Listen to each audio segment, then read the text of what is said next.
Hola, ¿qué tal, chicos de Quinta UNAM? El día de hoy vamos a hablar acerca del caudillismo en México después de la Revolución y vamos a mencionar algunas de las características que tuvieron estos presidentes hasta finalizar en 1940.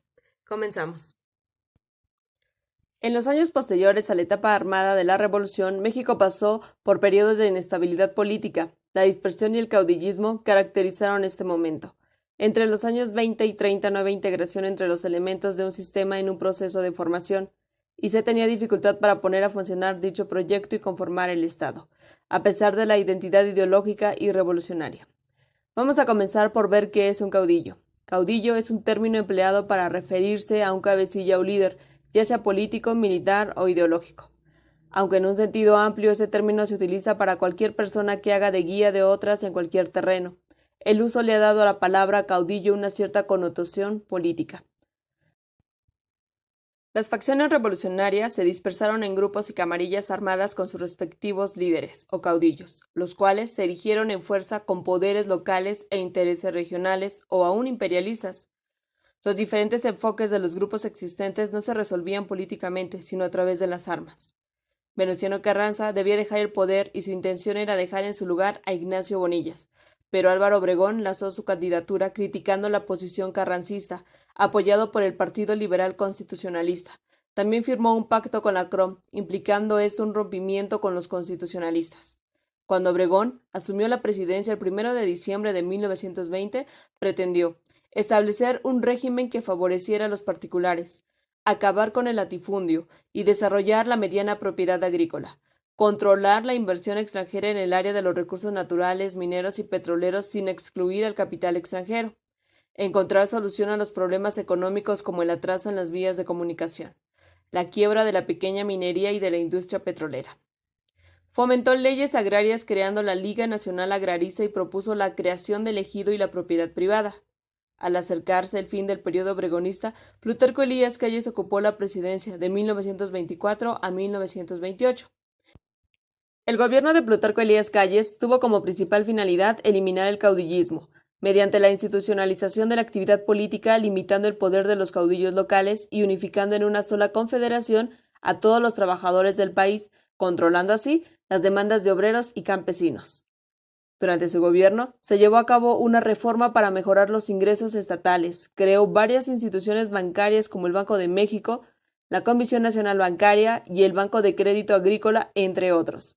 Reorganizó al ejército, se favoreció a la pequeña propiedad agrícola y en perjuicio del ejido a la propiedad comunal. Al finalizar el periodo callista, este pretendía la reelección.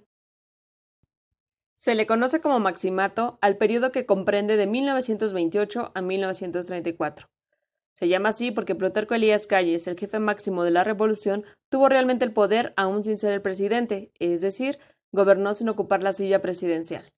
Este periodo abarca los gobiernos de Emilio Portes Gil, Pascual Ortiz Rubio y Abelardo L. Rodríguez.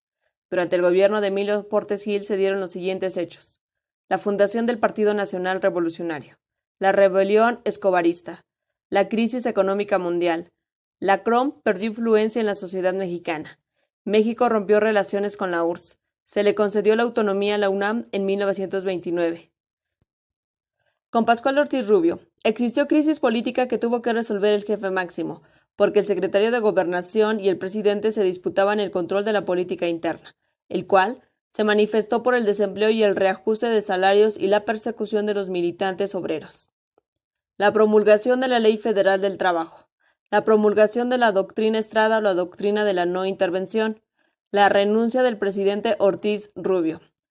En el caso de Abelardo L. Rodríguez, general retirado, cuyo gobierno trató de reorganizar la administración, tuvo el acierto de no enfrentarse a Calles. Inició una política de estabilización de la moneda, apoyó el desarrollo de la industria y el comercio, mejoró las vías de comunicación, creó Petromex, promulgó la ley de nacionalización y naturalización, el Código Sanitario, las leyes orgánicas del Ministerio Público Federal y la de los tribunales federales. Creó el Plan Sexenal y modificó la Constitución para ampliar el gobierno de 4 a 6 años.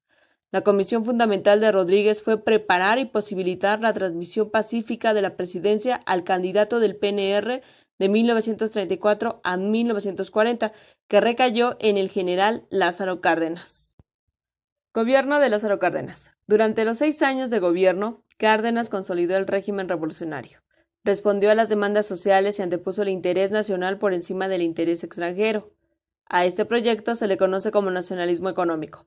El plan sexenal adoptado por Cárdenas proponía entre sus puntos más importantes considerar al Estado como rector de la economía, elevar el nivel cultural y económico del pueblo, luchar contra los privilegios, apoyar el reparto de tierras, fomentar la organización de obreros, campesinos y sectores populares, industrializar el campo, impulsar la educación laica, explotar las riquezas naturales, atender la salud.